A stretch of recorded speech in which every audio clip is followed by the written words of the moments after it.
तो देखिए, bank Nifty में सबसे ज्यादा दमदार कौन है? तो सबसे ज्यादा जो दमदार है वो है एचडीएफसी बैंक। ठीक है, सबसे ज्यादा वेटेज एचडीएफसी बैंक का है। ओके। सेकंड है आईसीआईसीआई बैंक। ओके। थर्ड है एक्सिस।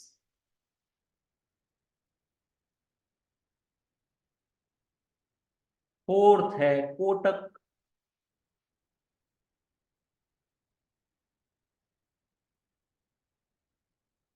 फिफ्थ है एसबीआई। सिक्स है इंडसइंड बैंक।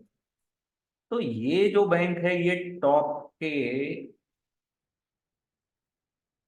फाइव बैंक जो है, HDFC, ICI, axis, Kotak and SBI. ये जो पांच बैंक है इसमें सबसे ज्यादा वेटेज है एचडीएफसी का। उसके बाद है आईसीआईसीआई बैंक का, थर्ड में है एक्सिस का, फिर कोटक का, फिर एसबीआई का। तो अगर बैंक निफ्टी में अपन को ट्रेड लेना है तो हमको किसके बारे में सबसे ज्यादा जानकारी रखनी पड़ेगी? यस, इन बैंक्स के बारे में। इन बैंक्स में मूवमेंट जब ऊपर की तरफ देगा तब बैंक निफ्टी ऊपर जाएगा। ओके। और नीचे की तरफ मूवमेंट रहेगा तो बैंक निफ्टी नीचे जाएगा। लेकिन सबसे ज्यादा दमदार बैंक है एचडीएफसी। ये अकेला चाहे तो बैंक निफ्टी को एक तरफ, एक डायरेक्शन में रख सकता है। लेकिन एचडीएफसी एक बैंक अगर नीचे है तो ये चारों बैंक मिलके अगर ऊपर की डायरेक्शन देते हैं तो मार्केट साइडवेज होता है या फिर थोड़ा ऊपर होता है। लेकिन सबसे ज्यादा जिम्मेदारी बैंक निफ्टी को ऊपर या नीचे धकेलने में होती है वो है एचडीएफसी और आईसीआईसीआई बैंक। इनका वेटेज लगभग 27% और 23% लगभग है। जो आज आप गूगल कर लीजिएगा, दिख दिख जाएगा उसमें, है ना। तो इनके अकेले के मूवमेंट में बैंक निफ्टी मूवमेंट करता है। ठीक। अब अपने को जब भी ट्रेड लेना है तो अपन क्या करेंगे? बैंक निफ्टी में हमेशा ये याद रखिएगा, अगर हम बैंक निफ्टी में ट्रेड ले रहे हैं तो हमको बैंक निफ्टी इंडेक्स फ्यूचर का चार्ट लेना है, ना कि स्पॉट चार्ट। बैंक निफ्टी का जो इंडेक्स का चार्ट है फ्यूचर का, उसको अगर आप 15 मिनट में करते हैं तो 15 मिनट्स के चार्ट में ले लीजिए। 13 मिनट्स में करते हैं, 30 मिनट में करते हैं, आपका 30 मिनट का रेंज है तो 30 मिनट के रेंज में कर लीजिए। कई लोग पोजिशनल ट्रेड लेते हैं तो वन डे के चार्ट को भी आप देख सकते हैं, जिससे आपको ट्रेड में ज्यादा ज्यादा से ज्यादा आपको सुविधा होगी।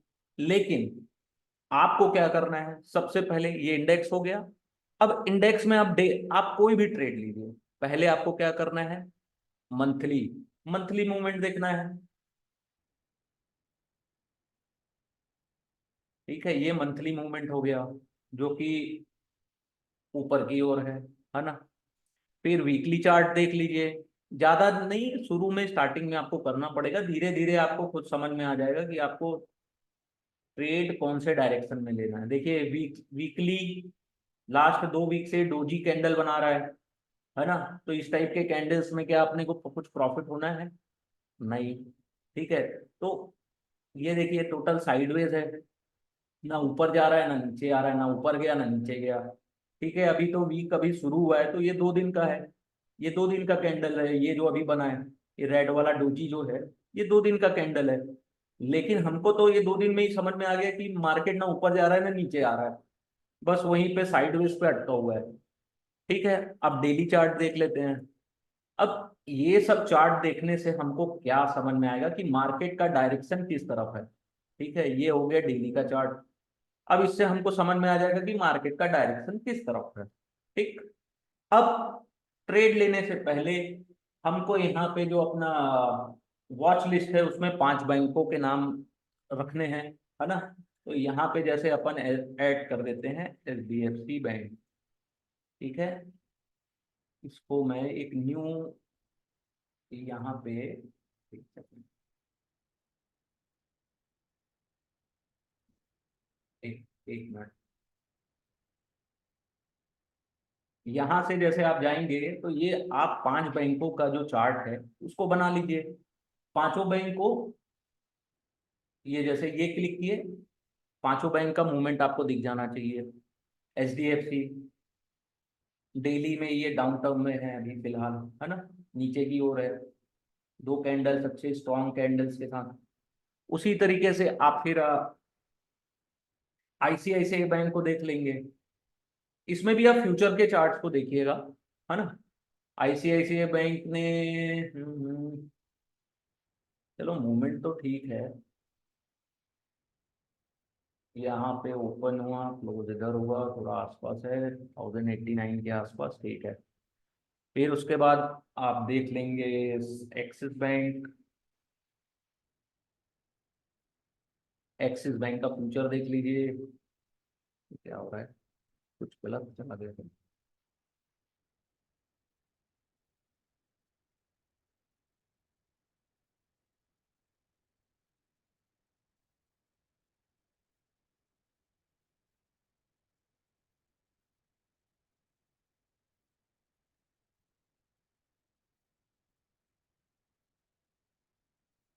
एक्सिस बैंक को देख लीजिए।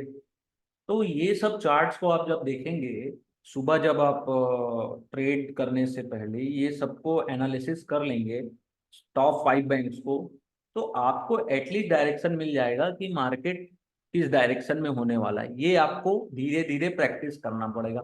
एक दिन में आपके पास कोई भी चीज नहीं आ सकती, ना पैसा, ना एजुकेशन, कोई भी चीज एक दिन में हासिल नहीं की जा सकती। उसके लिए आपको धीरे धीरे रेगुलर प्रैक्टिस करना पड़ेगा, जिससे आपको माइंड, आंख, दिमाग और स्क्रीन, ये जब सेट हो जाएगा ना, तो आपको कुछ भी करने की जरूरत नहीं है। लेकिन ये सब चीजें प्रैक्टिस मांगती है बॉस, है ना। तो आपको प्रैक्टिस करना पड़ेगा। तो ये सब बैंक्स के आप चार्ट देख लीजिए, कोई रिजल्ट आने वाला है, कोई क्या, कोई न्यूज आने वाली है, तो उसके बारे में भी अपडेट रखिए, ठीक है। तो अब अपन जैसे एक्सिस बैंक चले गए, अब ये, अब नेक्स्ट जो बैंक देखेंगे वो है कोटक, ठीक है। तो इसका एक आप यहाँ पे लिस्ट बना लीजिएगा ट्रेडिंग व्यू में, है ना। यहाँ पे ये जो वॉच लिस्ट है, सेटिंग में जाके, एक मिनट कहाँ गया ये, यहाँ से आप एक वॉच लिस्ट बना लीजिएगा, ठीक। वॉच लिस्ट बना के आप 5 बैंक को, 5 बैंक रख लीजिएगा, उसमें पांचों को, पांचों के चार्ट को आप स्टडी करिएगा। ये बहुत सटीक आइडिया है, ठीक है। इसके बाद आप बैंक निफ्टी के चार्ट में चले जाइएगा। बैंक निफ्टी, अब ये हो गया बैंक निफ्टी फ्यूचर। अब इसमें अपन एक इंडिकेटर लगाते हैं, क्या है, वॉल्यूम। क्या वॉल्यूम के साथ बैंक निफ्टी ट्रेड कर रहा है कि नहीं कर रहा है, इसको अपन देख लेते हैं। ओके, ये वॉल्यूम का इंडिकेटर लग गया, ठीक है। तो एक ये वॉल्यूम का इंडिकेटर डे चार्ट में लग गया है। आप इसको 15 मिनट्स के चार्ट में भी अगर आप चाहें तो देख सकते हैं कि क्या, कितने वॉल्यूम के साथ ट्रेड हो रहा है, या बाइंग या सेलिंग में कितने, कितना, यानी वॉल्यूम का क्या इम्पैक्ट है। ये सब आप देख सकते हैं इसमें, कि देखिए लास्ट में लास्ट, अगर सुबह अपन 9:15 को मार्केट खुला, तो यहाँ पे देख लीजिए ह्यूज वॉल्यूम के साथ सेलिंग हुई, है ना। तो ये सब इंडिकेट करता है वॉल्यूम और प्राइस एक्शन। देखिए ये कैंडल जो बना, है ना, ये बहुत स्ट्रॉन्ग बियर कैंडल है, और उसके बाद टोटल मार्केट उसी रेंज के आसपास दिन भर काम करता रहा। यहाँ पे ओपन हुआ, फिर यहाँ पे शुरू के 15 मिनट में, और उसके बाद देख लीजिए उसको उसने तोड़ा नहीं है ना।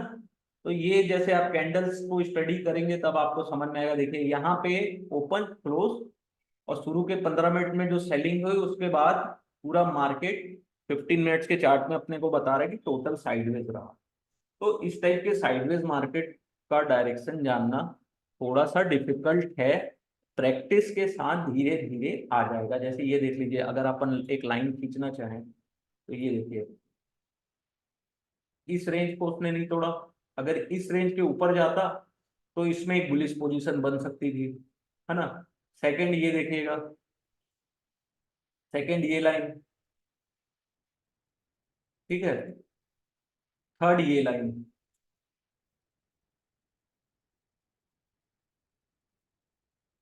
ये तीन लाइन। तो इस रेंज के आसपास ही बैंक निफ्टी दिन भर काम किया है ना। अब देखते हैं आगे। ये मैं दूसरा एक चार्ट खोल ले रहा हूँ, इसमें बैंक निफ्टी में चले जा रहे हैं अपन। अब इसमें क्या क्या इंडिकेटर लगाना है अपने को, उसके बारे में थोड़ा सा बात कर लेंगे अपन। ये इंडेक्स का, ये फ्यूचर का चार्ट हो गया डेली का। इसमें अपन पहला लगा लिए वॉल्यूम।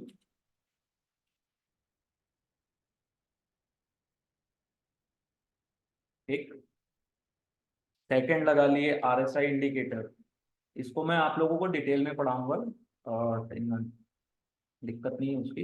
लेकिन मैं अभी फिलहाल इसको आप लोग को डिटेल में बता देता हूँ कि ये आरएसआई इंडिकेटर लगा लिए। इससे अपने को ये पता चल जाएगा कि मार्केट या बैंक निफ्टी ओवरबॉट जोन में है कि ओवरसोल्ड जोन में है। ठीक है। ये आरएसआई इंडिकेटर है, मोमेंटम इंडिकेटर है, ये थोड़ा सा आपको प्रेडिक्शन में आपको हेल्प कर देगा।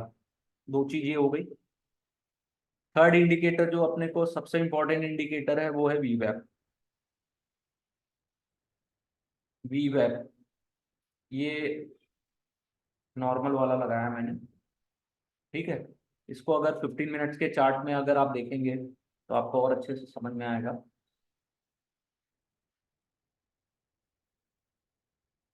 ये देखिए,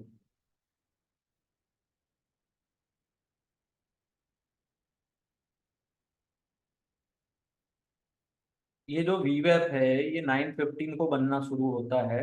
डेली का अलग, हर दिन का एक अलग वीवेप होता है ना।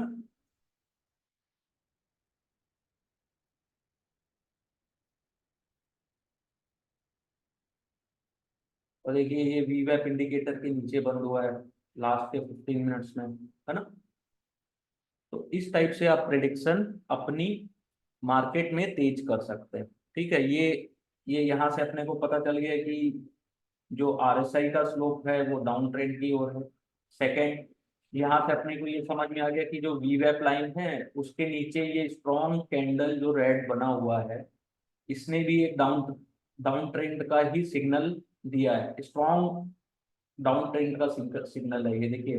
ये प्रीवियस जो 10 कैंडल्स है, 1 2 3 4 5 6 7 8 9 10, ये 10 कैंडल्स में सबसे स्ट्रॉन्ग डाउन साइड का ये कैंडल बना है विथ ह्यूज वॉल्यूम।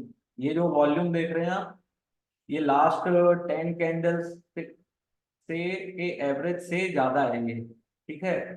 तो मार्केट तो अभी ये जो लास्ट के 15 मिनट में जो ये दिखा है कि मार्केट यहाँ से एक मंदी की पोजीशन दे रहा है या बियरिश पोजीशन दे रहा है। ठीक है, लास्ट के 15 मिनट्स के चार्ट में। अब कल देखेंगे कि मार्केट ओपन कहाँ पे होता है ना। देख लीजिए ये इस तरीके से, है ना। तो एक ये वीवैप इंडिकेटर हो गया, आरएसआई हो गया। इसके साथ अगर आप चाहें तो वॉल्यूम इंडिकेटर लगा सकते हैं, वॉल्यूम प्रोफाइल। इसको भी मैं आप लोगों को डिटेल में पढ़ाऊंगा, दिक्कत नहीं है। बस मैं आप लोगों को एक नॉलेज देना चाहता हूँ क्योंकि बहुत सारे लोग ट्रेड करते हो, तो थोड़ा सा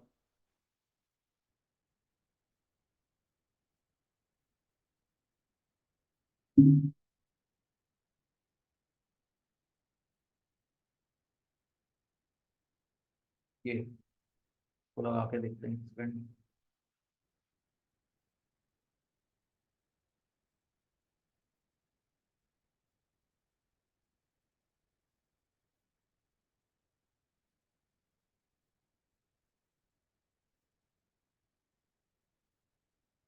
तो ये जो मार्केट वॉल्यूम प्रोफाइल है, ये अपने को बताता है कि कहाँ पे सबसे ज्यादा वॉल्यूम के साथ ट्रेड होता है। ठीक है। तो जैसे ये लाइन है, ये वाली लाइन अपने को नहीं देखनी है, दूसरा एक है उसको दे, एक मिनट यहाँ से खोजता हूँ मैं। कहाँ गया वॉल्यूम।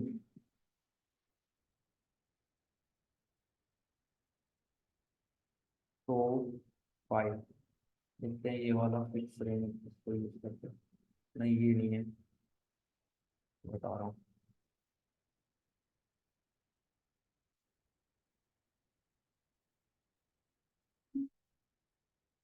सेशन पीरियडिक सेशन, इसको देखता हूँ।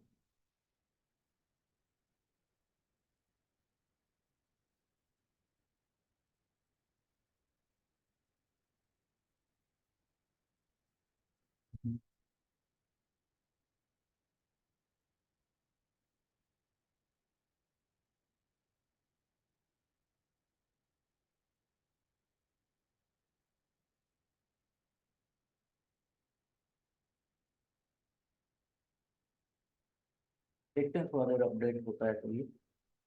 तो इस तरीके से अपने को मार्केट की प्राइस रेंज पता चलती है कि मार्केट कहाँ सस्टेन कर रहा है। आप देख सकते हैं कि ये जो कैंडल जो बनी थी, ओपन यहाँ पे हुआ और क्लोजिंग यहाँ पे दिया, ठीक है, शुरू के 15 मिनट में।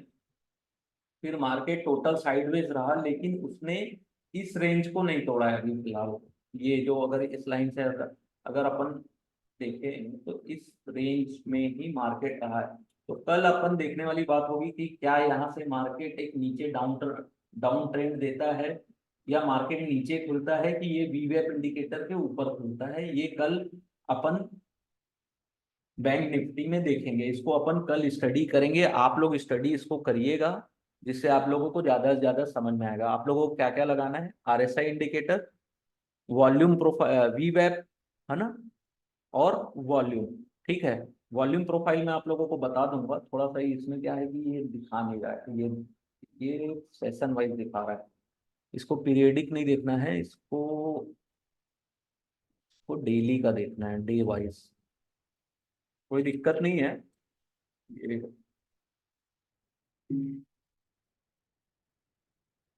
फाइल डे, इसमें डे रेंज का देखना है अपने को। थोड़ा सा ही दिक्कत जा रहा है, मैं भूल गया कौन सा इंडिकेटर हुआ। ठीक है, इससे वॉल्यूम प्रोफाइल से अपने को ये समझ में आता है कि मार्केट किस रेंज में सबसे ज्यादा बाइंग या सेलिंग, या किस रेंज पे वो सस्टेन कर रहा है। ठीक है, अब जैसे ये वीवेप इंडिकेटर है, तो देखिए वीवेप इंडिकेटर के इर्द गिर्द अगर बैंक निफ्टी काम कर रहा है, जैसे ये यहाँ पे इर्द गिर्द काम कर किया दिन भर, तो इस टाइप के सेशंस में आपको ऑप्शन बाइंग के मौके नहीं मिलने वाले। ठीक है, या तो ये वीवेप इंडिकेटर के ऊपर जाके बंद हो with strong volume and strong candle, तब आपको ट्रेड मिलेगा। अन्यथा इसमें ट्रेड मिलने की संभावना बहुत कम रहती है ना। इस टाइप के अगर रेंज में अगर आप ट्रेड करेंगे तो आपको उतना कुछ प्रॉफिट होने वाला नहीं है। और एज अ बिगनर मैं आपको ये सलाह दूंगा कि आपको एक अच्छा ट्रेड मिलने में समय लगेगा, लेकिन जब ट्रेड अच्छा मिल जाएगा तो आपको एक ट्रेड में ही इतना प्रॉफिट हो जाएगा जितना आप लास्ट के 10 ट्रेड में जितना भी आपका लॉस हुआ होगा वो रिकवर हो जाएगा। जैसे ये आप यहाँ पे देखिए, ठीक है, फ्राइडे 19 अप्रैल को बैंक निफ्टी खुला, उसके बाद ये सेकंड कैंडल 9:30, उसके बाद ये वी वैप इंडिकेटर के आसपास यहाँ पे अगर किसी ने स्टॉप लॉस लगाया होगा अपना 46,800 के आसपास, और दिन भर बैंक निफ्टी वी वैप इंडिकेटर इवन की इसका जो रेंज है इसके ऊपर बैंक निफ्टी काम किया। तो यहाँ पे अगर आप स्टॉप लॉस लगा के 48 ये आ, हाँ 46,800 का अगर आपने ऑप्शन बाई किया होता, और उसके बाद अगर ये 4 कैंडल भी आपको मिल जाते, 100 पॉइंट भी अगर मिल जाता या 200 पॉइंट, तो उतने में आपका बहुत अच्छा खासा प्रॉफिट हो जाता।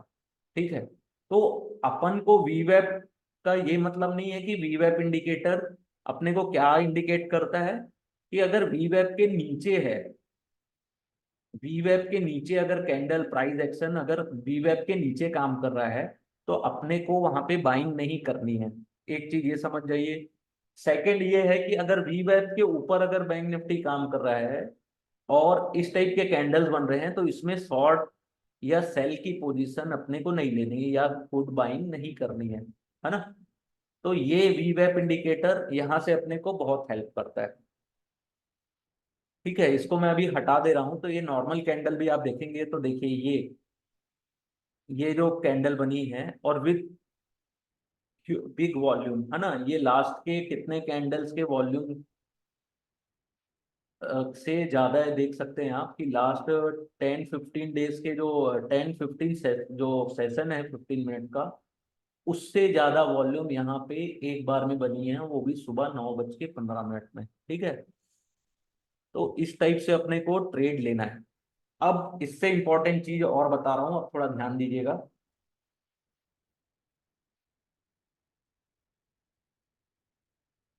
ऑप्शन चेन, ऑप्शन चेन अपन देखेंगे बैंक निफ्टी का।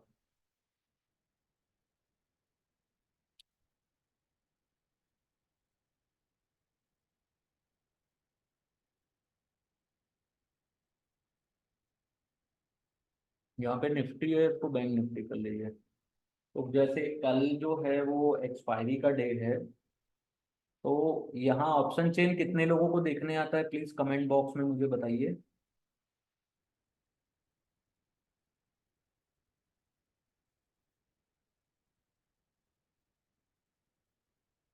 ऑप्शन चेन कितने लोगों को देखने आता है, कृपया मुझे कमेंट बॉक्स में बताइए।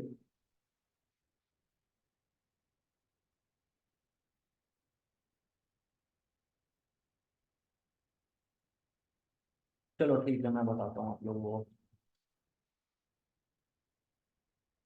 ओके, ये ऑप्शन चेन है, ऑप्शन प्राइस के जो, ठीक है सिखा दूंगा। इसके लिए एक अलग से सेपरेट क्लास लूंगा। आज मैं ये सोच रहा था कि बैंक निफ्टी के बारे में थोड़ा बहुत आप लोगों को बेसिक नॉलेज दे दूं। ठीक है, वो मैं सिखा दूंगा आशीष सर, कोई दिक्कत नहीं है। ये सब चीजें मैं आप लोगों को सिखाऊंगा और बहुत अच्छे से सिखाऊंगा, कोई दिक्कत नहीं है। जैसे ये आज बैंक निफ्टी 48,000 के आसपास काम कर रहा है, तो ये अपना जो है, ये जो ऑप्शन चेन है, ये है 24 अप्रैल का, जो है कल के डेट का। ठीक है, तो अपन ये एक काम करते हैं, 30 अप्रैल का ऑप्शन चेन देखते हैं। तो 30 अप्रैल के ऑप्शन चेन में देखिए, ये जो लेफ्ट हैंड साइड में है आपके, इसको बोलते हैं कॉल ऑप्शन की ऑप्शन चेन, यानी कि ये कॉल ऑप्शन है ना, लेफ्ट हैंड साइड में। और ये जो राइट हैंड साइड में है, इसको बोलते हैं पुट ऑप्शन। ठीक है, ये जो लेफ्ट हैंड साइड में है ये कॉल ऑप्शन, ये राइट हैंड साइड में है, इसको पुट ऑप्शन बोलते हैं। अब इसमें देखिएगा, ये जो है 48,000 से नीचे, 48,000 से जो जितना नीचे है, ये इसको क्या बोलते हैं, इन द मनी। ठीक है, in the money call option, इसको क्या बोलेंगे, in the money call option, 48,000 से जो नीचे है।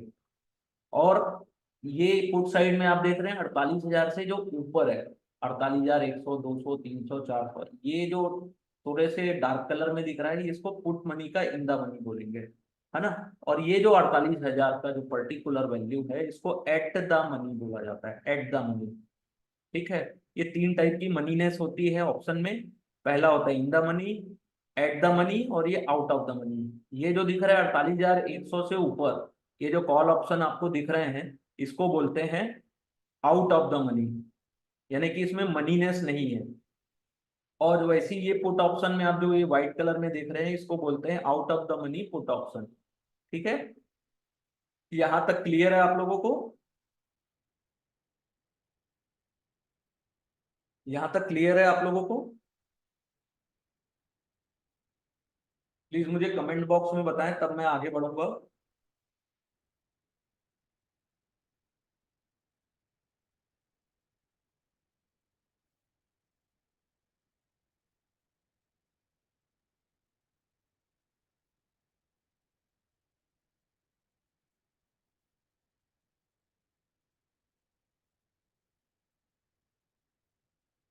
ठीक है, ये इन द मनी हो गया। अब ये जो दिख रहा है 48,000 का, 48,000 में जो ये ओपन इंटरेस्ट दिख रहा है 63,000, जो कि प्रीवियस या आगे, इसके पांच आगे या पांच पीछे देख लीजिए, सबसे ज्यादा 63,000 है। वो भी कब के एक्सपायरी का, 30 अप्रैल के एक्सपायरी का। तो अपन क्या मानते हैं कि 48,000 सबसे बड़ा रेजिस्टेंस है, ये रेजिस्टेंस को शो करता है। और जो ऑप्शन चेन देखा जाता है, मैंने आप लोगों को 2 पेज का नोट्स दिया है, उसमें पढ़िएगा। ऑप्शन चेन जो देखा जाता है, वो ऑप्शन सेलर्स के पॉइंट ऑफ व्यू से देखा जाता है। ठीक है। ऑप्शन चेन जो है वो ऑप्शन सेलर्स के पॉइंट ऑफ व्यू से देखा जाता है। ऑप्शन सेलर्स के पॉइंट ऑफ व्यू से ऑप्शन चेन को देखा जाता है। तो ये 63,000 जो ओपन इंटरेस्ट है, ये हम ये मानते हैं कि यहाँ पे 63,000 कॉल राइटर्स बैठे हैं, कॉल सेलर्स, यानी कि उन्होंने कॉल बाय नहीं किया है, कॉल को सेल करके बैठे हैं। तो सेलर्स, कॉल सेलर्स कौन होते हैं? वो होते हैं बियर, यानी कि वो मंदी को इंडिकेट करते हैं। कॉल सेलर सबसे ज्यादा बैठे हुए हैं, फिर 48,000 में कॉल राइटर सबसे ज्यादा बैठे हुए हैं। ठीक है। उसके बाद सबसे ज्यादा है 48,100 में 12,000, फिर 48,200 में 16,000। ठीक है। उसी तरीके से आप इधर देख लीजिए कि 48,000 में सबसे ज्यादा पुट राइटर भी 45,000। टोटल कितने बैठे हैं जो पुट राइटर्स हैं? वो 45,000 बैठे हैं। ठीक है। तो इसका ये इंडिकेट है कि यहाँ पे जो 48,000 है, यहाँ पे बहुत बड़ा एक रेजिस्टेंस है सब, है ना, और यहीं पे सबसे ज्यादा सपोर्ट भी है। तो हम ये मान सकते हैं कि मार्केट जो है वो 48,000 को तोड़ेगा। तो यहाँ से जो ओपन इंटरेस्ट है या कॉल राइटर्स हैं, वो अपनी पोजीशन को स्क्वायर ऑफ करना शुरू कर देंगे। तब यहाँ से आपको ट्रेड मिलेगा। 48,000 को अगर मार्केट तोड़ता है और कॉल राइटर यहाँ से अपनी पोजीशन स्क्वायर ऑफ करना शुरू कर देते हैं, तब अपन को ट्रेड मिलेगा फॉर तेजी की ओर। या मार्केट, हमको ये समझ में आएगा कि हाँ, यहाँ से मार्केट अब ऊपर जा सकता है, क्योंकि 48,000 का जो रेजिस्टेंस है उसको बैंक निफ्टी ने तोड़ दिया है। यहाँ से कॉल राइटर अपनी पोजीशन स्क्वायर ऑफ करना शुरू कर दिए हैं, जिसके कारण जो इसका ट्रेडिंग प्राइस है या ऑप्शन का जो प्राइस है वो बढ़ने लगता है। ठीक है। वैसे ही मान लीजिए 48,000 से नीचे अगर मार्केट जाता है, ठीक है, तो पुट राइटर्स जो है वो यहाँ से अपनी पोजीशन स्क्वायर ऑफ करना शुरू कर देंगे। यहाँ से अपनी पोजीशन स्क्वायर ऑफ करेंगे तो उसका क्या मतलब है कि मार्केट और नीचे जा सकता है। यानी कि उसने यहाँ जो 48,000 का सपोर्ट है उसको उसको बैंक निफ्टी ने तोड़ दिया है। यहाँ से और नीचे बैंक निफ्टी जा सकता है। ये अपने को समझ में आता है ऑप्शन चेन को देखने से, ओपन इंटरेस्ट को स्टडी करने से। ठीक है। अब कुछ आपने कोई क्वेश्चन किया है कि आईवी क्या होता है? आईवी होता है इम्प्लाइड वोलेटिलिटी। इम्प्लाइड वोलेटिलिटी जितनी ज्यादा हाई होगी ऑप्शन सेलर्स को उतना ज्यादा प्रॉफिट होता है। या ऑप्शन सेलर्स हमेशा चाहते हैं कि आईवी हमेशा हाई रहे, और वहां से जब वो अपने आईवी जितनी हाई रहेगी ऑप्शन के प्राइस भी उतने ज्यादा एक्सपेंसिव या महंगे होंगे। तो जितने ज्यादा महंगे होंगे ऑप्शन सेलर्स जो हैं उतना ज्यादा एग्रेसिव रहेंगे। लेकिन कब तक? अगर मान लीजिए आईवी की वैल्यू ज्यादा है और वहां से और ऊपर नहीं जाएगी, तो क्या होगा? आईवी की वैल्यू गिरने लगेगी धीरे धीरे। तो जब जब आईवी की वैल्यू गिरती है, ऑप्शन ऑप्शन का जो प्राइस है वो भी गिरने लगता है। ठीक है। आईवी यही इंडिकेट करता है कि जो प्राइस है ऑप्शन का वो कितना ज्यादा एक्सपेंसिव है, कितना ज्यादा चीप है। ठीक है। नॉर्मल आईवी जो जैसे अभी 14 और यहाँ पे अपने को 14 दिख रही है, तो ये नॉर्मल आईवी की रेंज है। यहाँ पे ऑप्शन सेलर्स कभी अपनी पोजीशन को बनाने की कोशिश नहीं करते। ऑप्शन सेलर्स हमेशा ये ट्राई करते हैं कि हमको जितना ज्यादा ओवर एक्सपेंसिव ऑप्शन प्राइस मिले वहां पे वो ट्रेड लेते हैं। और जैसे जैसे आईवी घटती जाती है ऑप्शन के प्राइस गिरते जाते हैं, और गिरने से ऑप्शन सेलर्स को प्रॉफिट होता है। ठीक है। ऊपर बढ़ने से ऑप्शन बायर्स को प्रॉफिट होता है। मान लीजिए आईवी अभी 14 है और किसी ने 48,000 का कॉल बाय किया है, तो अगर यहाँ से आईवी बढ़ने लगेगा तो इसकी भी प्राइस बढ़ने लगेगी। और यहाँ से और क्या सिग्नल मिलेगा कि यहाँ से ऑप्शन सेलर्स अपनी पोजीशन को स्क्वायर ऑफ कर रहे हैं। तो उससे क्या इंडिकेट होगा कि आईवी बढ़ेगी और यहाँ से ऑप्शन का प्राइस बढ़ेगा। तो किसको घाटा होगा? ऑप्शन सेलर्स को। और प्रॉफिट किसको होगा? ऑप्शन बायर को। ठीक है। और ओ आई, ओ आई का जो ग्राफ है वो आप इस तरीके से सोचिए कि ओ आई, ओपन इंटरेस्ट जितना बढ़ते जाएगा ओपन इंटरेस्ट जितना बढ़ते जाएगा, उसका ये मतलब है कि मान लीजिए 48,000 के कॉल में ओपन इंटरेस्ट सबसे ज्यादा है, कॉल की सी, है ना। इसका ये मतलब है कि ऑप्शन सेलर सबसे ज्यादा है, तो ओपन इंटरेस्ट जितना बढ़ते जाएगा यानी कि वो उतना ज्यादा तगड़ा रेजिस्टेंस शो करेगा। लेकिन वहां से अगर ओपन इंटरेस्ट ओ आई अगर गिरना शुरू हो जाए तो किसके लिए प्रॉफिट है? ओ आई गिरने का मतलब ये है कि यहाँ से कॉल राइटर्स अपनी पोजीशन स्क्वायर ऑफ कर रहे हैं, तो उससे किसको प्रॉफिट होगा? ऑप्शन बायर्स को। तो ओआई जितनी हाई रहेगी, और वहां से अगर आपने ओपन इंटरेस्ट का चार्ट अपने ट्रेडिंग प्लेटफॉर्म में लगा के रखा है, और वहां से आपको प्राइस इंडिकेट कर रही है कि ओआई अब गिर रहा है, तो आपको ये अच्छा खासा इंडिकेट करेगा कि यहाँ पे आप ऑप्शन बाइंग कर सकते हैं, ठीक है। और आईवी एक रेंज में है, और आईवी बढ़नी शुरू हुई हल्की सी, तो जितनी आईवी बढ़ते जाएगी उतना ही प्राइस बढ़ते जाएगा। लेकिन आईवी का जो चार्ट है उसको हिस्टोरिकल जो आईवी चार्ट है उससे आपको कंपेयर करना पड़ेगा, ठीक है। और यह केवल एक एजुकेशनल वीडियो है, यह एजुकेशनल लेक्चर है। आप लोग कभी भी ट्रेड लें तो बहुत सोच समझ के अपना रिस्क मैनेजमेंट और प्रॉफिट लॉस या रिवॉर्ड, रिस्क रिवॉर्ड रेशो को ध्यान पे रख के करें, है ना। ये सब चीजें कब टर्न टर्न ले लें या कब चेंज हो जाए, ये बहुत मुश्किल होता है मार्केट में जांच कर पाना। तो जब भी आप ट्रेड लें तो ये सब चीजों का ध्यान रखें। आईवी, ओपन इंटरेस्ट, रेजिस्टेंस कहाँ पे है, कॉल राइटर की सबसे ज्यादा पोजीशन कहाँ पे है, पुट राइटर की सबसे ज्यादा पोजीशन कहाँ है, ये सब चीजों का ध्यान रखिए। तो हमेशा ये चीज ध्यान रखिए, ओपन इंटरेस्ट किसी भी ऑप्शन प्राइस में बढ़ रहा है तो उसकी प्राइस धीरे धीरे गिरते जाएगी, गलावट आते जाएगी। और अगर आप ऑप्शन में ट्रेडिंग करते हैं तो सबसे ज्यादा इंपॉर्टेंस किसका होता है? डेल्टा और थीटा का। तो इन द मनी का जो डेल्टा होता है वो सबसे ज्यादा होता है, और आउट ऑफ द मनी जितनी दूर जाते जाओगे उसका डेल्टा सबसे कम होता है, ठीक है। और टाइम क्या होता है कि कितने दिन टाइम बचे हैं एक्सपायरी के लिए। तो जितना कम टाइम बचा रहता है तो उतने ही टाइम जो उसकी टाइम वैल्यू है ऑप्शन प्रीमियम की उतनी ज्यादा कम रहती है। लेकिन कई बार आपने देखा होगा कि एक्सपायरी के दिन अचानक से टाइम वैल्यू या अचानक से प्रीमियम बहुत ज्यादा हाई हो जाती है, उसका इफेक्ट होता है गामा इफेक्ट, ठीक है। आईवी के बढ़ने से और ऑप्शन राइटर्स के अपनी पोजीशन स्क्वायर ऑफ करने से अचानक से प्राइस में अच्छा खासा इम्पैक्ट देखने को मिलता है, वो भी 10 और 11 बजे के बाद, वो भी एक्सपायरी डे के ट्रेडिंग में। तो इसको अपन गामा इफेक्ट बोलते हैं, इसको भी अपन डिटेल में स्टडी करेंगे। मैं आप सभी को इसका नोट्स प्रोवाइड कर दूंगा, उसको अच्छे से पढ़िएगा और बहुत सोच समझ के ट्रेड लीजिएगा।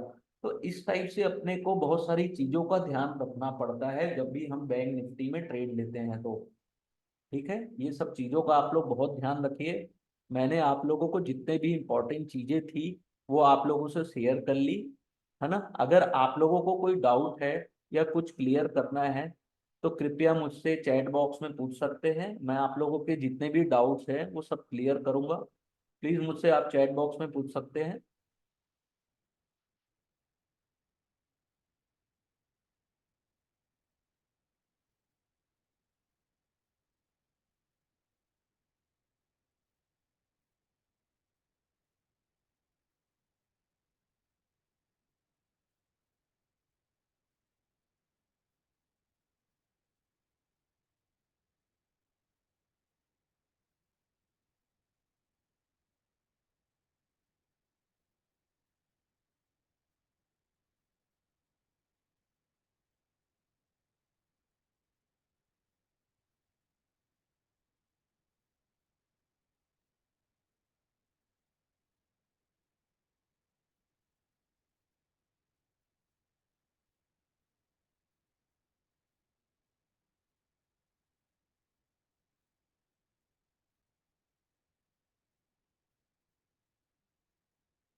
ऑनलाइन में मार्केट और में आके टीच करूंगा तो आप लोगों को कोई फायदा होने वाला नहीं है।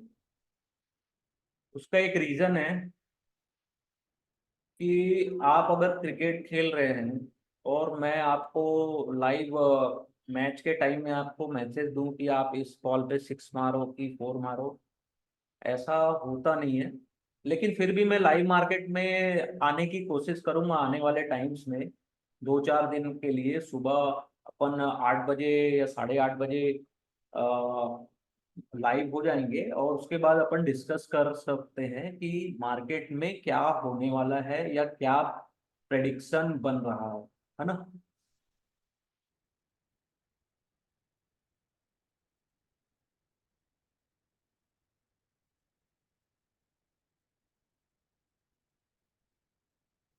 जब प्रीमियम खा रहा है कॉल और पुट दोनों के, इसका ये मतलब है कि मार्केट टोटल साइडवेज है।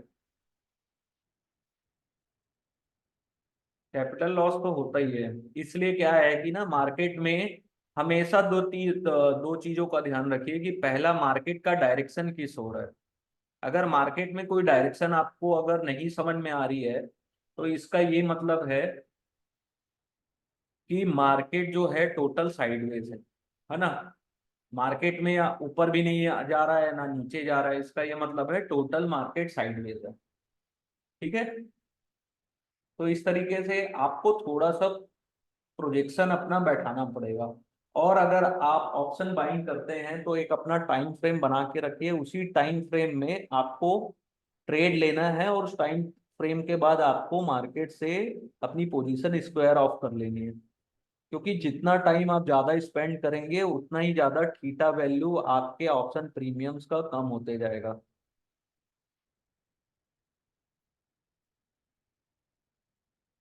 ऑप्शन सेलिंग के लिए भी क्लास ले सकते हैं लेकिन उसमें बहुत सारी स्ट्रेटजी रहती है। एक दो स्ट्रेटजी के ऊपर अपन बात कर सकते हैं। जैसे ऑप्शन सेलर्स हमेशा चाहता है कि मार्केट हमेशा साइडवेज रहे। ऑप्शन सेलर्स को भी वन डायरेक्शन ट्रेड में उतना प्रॉफिट नहीं होता जितना कि साइडवेज मार्केट में होता है। और ऑप्शन सेलर्स हमेशा चाहता है कि आईवी हमेशा ज्यादा से ज्यादा हाई रहे और एक्सपायरी वाले दिन उसको पता है कि हर चीज की वैल्यू जीरो होनी है अगर मार्केट साइडवेज रहा तो। सेलर्स के लिए एक दो स्ट्रेटजी अपन डिस्कस कर लेंगे जो अपने को बहुत हेल्पफुल रहेगी। कोई दिक्कत नहीं है। लेकिन मेरा अभी आज का जो क्लास था उसका अ, मेरा जो आज क्लास का मकसद था कि मैं आप लोगों को बेसिक बैंक और बैंक निफ्टी के बारे में थोड़ा बहुत आप लोगों को नॉलेज दे दूं। ठीक है। हाँ वो वोलेटाइल तो हो ही जाता है ना, लोग अपनी पोजीशन स्क्वायर ऑफ करना शुरू कर देते हैं। और bank Nifty highly liquid stock है और हमेशा एक चीज ध्यान रखिए कि अगर आप एक्सपायरी में भी ट्रेड करते हैं तो ऐसे ही इंस्ट्रूमेंट में करिए जिसमें लिक्विडिटी रहे, जिसमें बिड एंड आस्क प्राइस में डिफरेंस पैसों में हो, 25 पैसा 5 पैसे 10 पैसे का डिफरेंस हो बिड एंड आस्क प्राइस में। ठीक है। और उसमें वॉल्यूम हो और लिक्विडिटी हो, है ना। और ट्रेंड में रहे। ट्रेंड में अगर ट्रेंड में है तो आप ऐसे ही आप ब्लाइंडली पैसा कमा सकते हो। अप ट्रेंड में रहे या डाउन ट्रेंड में, आपने बनाया अपनी पोजीशन, अगर आपको समझ में आ गया है कि अब मार्केट अप ट्रेंड में है आपने अपनी पोजीशन लोगे तो आपको प्रॉफिट होगा उससे। जितना वोलेटाइल होगा, और वोलेटाइल तो अभी का मार्केट होगा ही ना, क्योंकि अभी के समय में मार्केट का डायरेक्शन पता लगाना बहुत डिफिकल्ट है। जियो पॉलिटिकल न्यूज है, फिर अब इलेक्शन की न्यूज चल रही है। स्मार्ट मनी तो मार्केट में अभी उतनी एंट्री ले ही नहीं रहा है। कल भी, कल का आज का तो मेरे को नहीं पता लेकिन कल भी ऑप्शन ये एफआईआई ने अच्छी खासी सेलिंग की है मार्केट में। तो एफआईआई तो डेली सेल कर रहा है। जब तक स्मार्ट मनी मार्केट में नहीं एंट्री लेगा मार्केट को पर्टिकुलर एक डायरेक्शन में ट्रेड लेने में बहुत डिफिकल्टी होगी आप लोगों को। अगर आप लोगों को थोड़ा बहुत प्रॉफिट, अच्छा प्रॉफिट, एक जब भी आप ट्रेड ले रहे हो तो एक माइंड में तो ये सेट रहता है ना कि मेरे को 10 पॉइंट लेना है, 20 पॉइंट 50 पॉइंट एक टारगेट लेके चलते हो। तो उस टारगेट के आसपास भी अगर मिल रहा है तो लेके निकल जाओ। ज्यादा, जितना ज्यादा वेट करोगे मार्केट कब डायरेक्शन चेंज करता है पता नहीं चलता है। ऑप्शन ट्रेडिंग सबसे डिफिकल्ट ट्रेडिंग है दोस्त।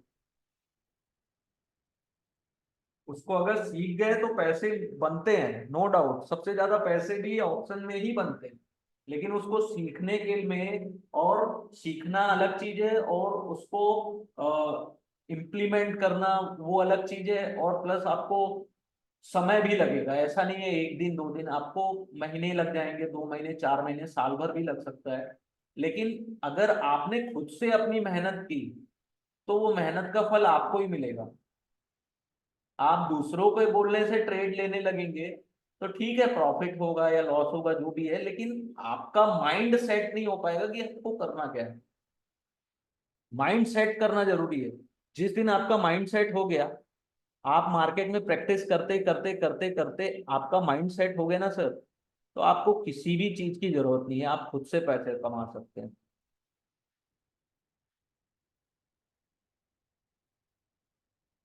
कोई दिक्कत नहीं है, 120 यानी कि जो भी पॉइंट्स आपको मिले हैं उसमें भी कोई दिक्कत नहीं है। जरूरी नहीं है, जो मिला वो अपना।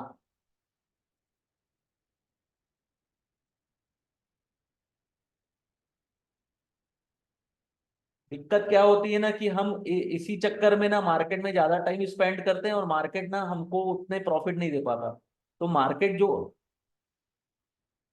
जो अपने को दे रहा है उतना लो और निकलो। भाई अगर आप मान के चलो, एक एग्जांपल दे रहा हूं कि अगर मार्केट में आप पर्टिकुलर ऑन एन एवरेज अगर आप 20 दिन ट्रेड करते हो और 50% टाइम भी अच्छे पैसे बना रहे हो, तो अच्छा है ना। बाकी टाइम स्टॉप लॉस भी हो रहा है, तो रिस्क मैनेजमेंट प्रॉपर करके चल रहे हो तो अच्छी खासी इनकम आ जा रही है, कोई दिक्कत नहीं है।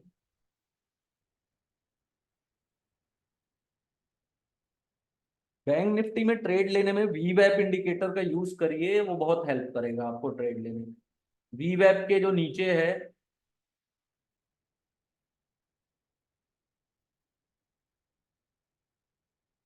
ठीक है, ये जैसे यहाँ पे है वी वैप के नीचे आपको बाइंग नहीं करनी है, और वी वैप के ऊपर आपको शॉर्ट मारने की कोशिश नहीं करना है। देखो ये बहुत सिंपल सा है और बहुत यूजफुल है।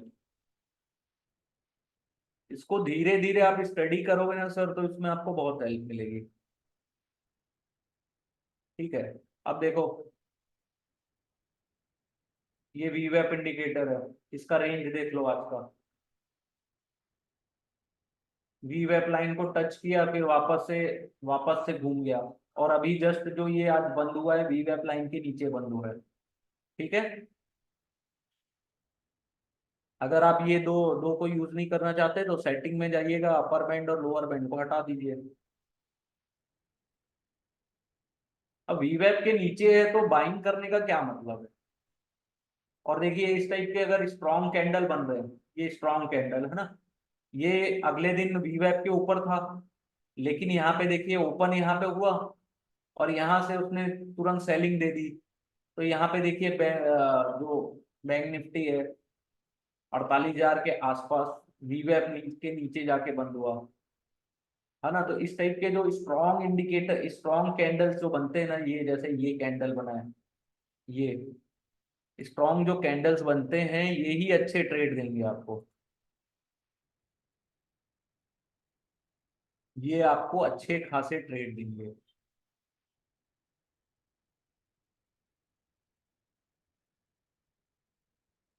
कल के मार्केट का ट्रेंड कैसे पता करें, उसके लिए आप वेट करिए कल मार्केट के खुलने का। मार्केट के खुलने के बाद आप वॉल्यूम वॉल्यूम को देखिए, वॉल्यूम चेक करिए, और मार्केट का एक डायरेक्शन चेक करिए। जैसे कि आज आज वीवैप के नीचे बंद हुआ है, तो कल क्या मार्केट, और कल मार्केट कौन से डायरेक्शन में खुलता है उसके ऊपर।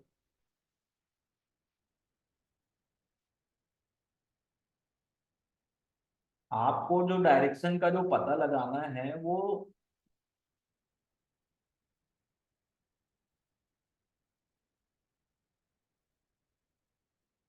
तो बीटीएसटी आप किए होंगे तो कुछ सोच के किए होंगे ना सर। जैसे आपने सोचा होगा कि आज आपने कुछ जो भी किया है तो आपने कुछ सोच के किया होगा ना। हाँ, तो बीटीएस भी कर सकते हैं, लेकिन इसमें क्या है कि अगर आपके डायरेक्शन में मार्केट ऑप्शन नहीं खुला तो आपको क्या है कि देखिए, बीटीएसटी करना है ना, तो उसके लिए सबसे इम्पोर्टेंट चीज क्या है कि आपको जो मार्केट का जो डायरेक्शन है वो कल के लिए आपको एकदम कंफर्म पता होना चाहिए कि आपके ही डायरेक्शन में खुलेगा मार्केट, तब आप करेंगे।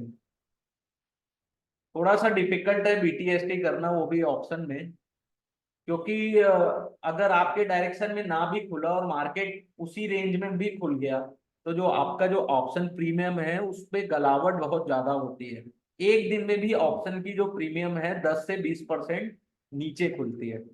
और कई बार ऐसा होता है आपके डायरेक्शन में तो खुला, लेकिन सुबह 9:15 में एग्जैक्टली आपको ट्रेड आप सेल नहीं कर पाए, ये भी एक प्रॉब्लम होती है।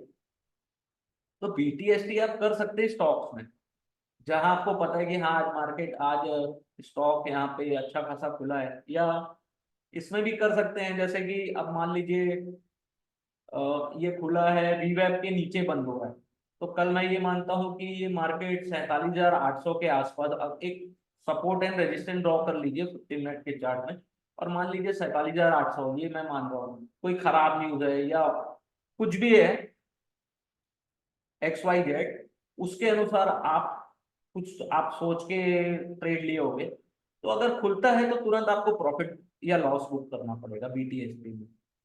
मार्केट के खुलते साथ जो भी आपको प्रॉफिट मिल रहा है या लॉस मिल रहा है उसको आप एक्सेप्ट करो और मार्केट से निकल जाओ।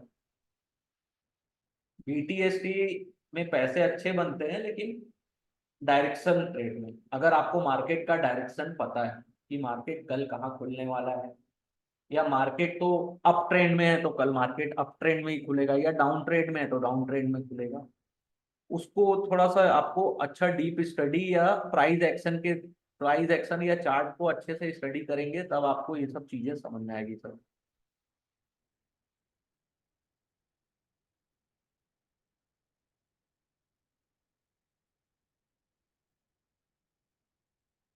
जैसे 15 मिनट के चार्ट्स में ये दिख रहा है कि मार्केट टोटल साइड रेंज है ना।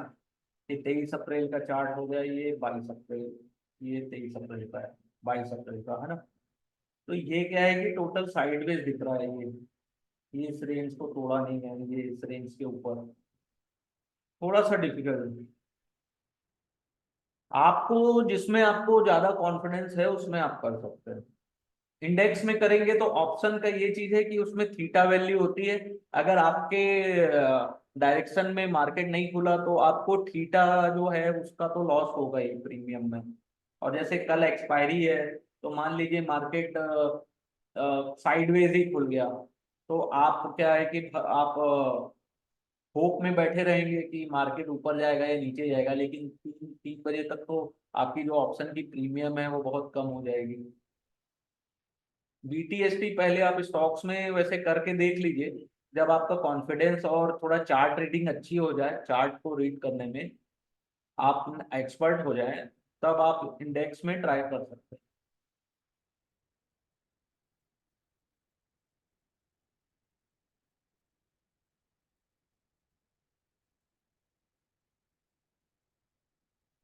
ठीक है, और कोई क्वेश्चन है किसी का?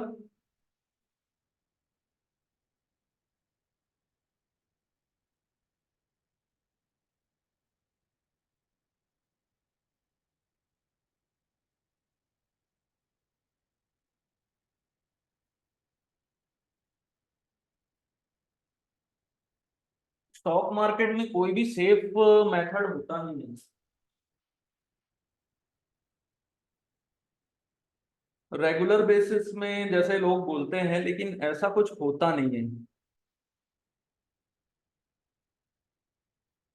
उसके लिए आपको ज्यादा से ज्यादा स्टडी करनी होगी। जैसे आप ऑप्शन सेलिंग भी करने जाएंगे ना, तो उसमें कोई स्ट्रेटजी आज काम आएगी तो कोई different strategy for different game, हर दिन उसमें भी स्ट्रेटजी चेंज होती है।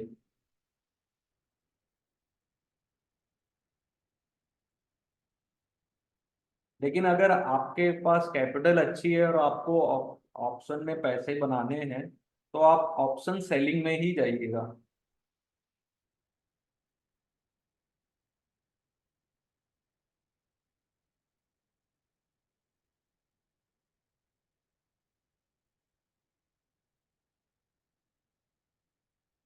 ऑप्शन सेलिंग की कुछ स्ट्रेटजी मैं आप आपसे शेयर कर दूंगा। उस स्ट्रेटजी को आप बैक टेस्टिंग करिएगा।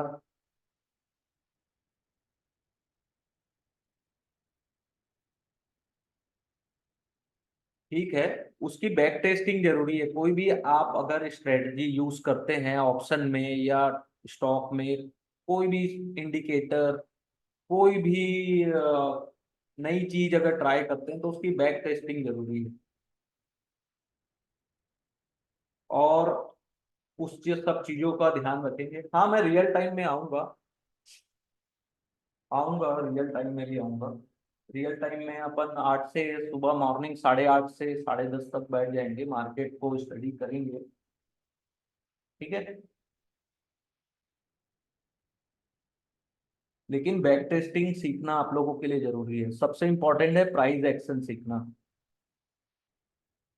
प्राइस एक्शन अगर आप सीख गए तो आप मार्केट में लंबे समय तक बने रहेंगे। Second, risk management.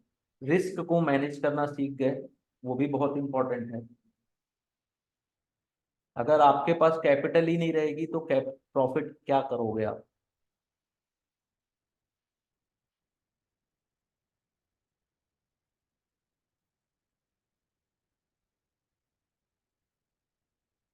Risk management जरूरी है।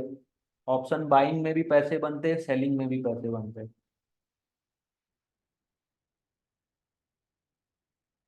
लेकिन पैसे बनाने के लिए आपको सीखना जरूरी है, बहुत ज्यादा जरूरी है।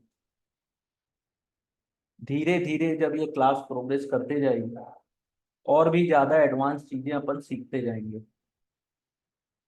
मैं तो बोलता हूँ कि सब आप लोग स्टॉक को धीरे धीरे, एक दो स्टॉक्स को स्टडी करिए, अपने फेवरेट फेवरेट स्टॉक्स को स्टडी करिए और मेरे साथ क्लास में डिस्कस करिए।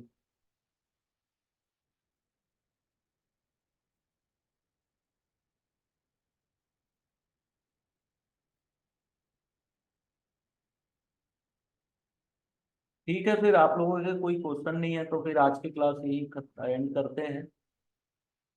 फिर अगली क्लास का जो भी डिटेल होगा मैं आप लोगों से शेयर कर दूंगा।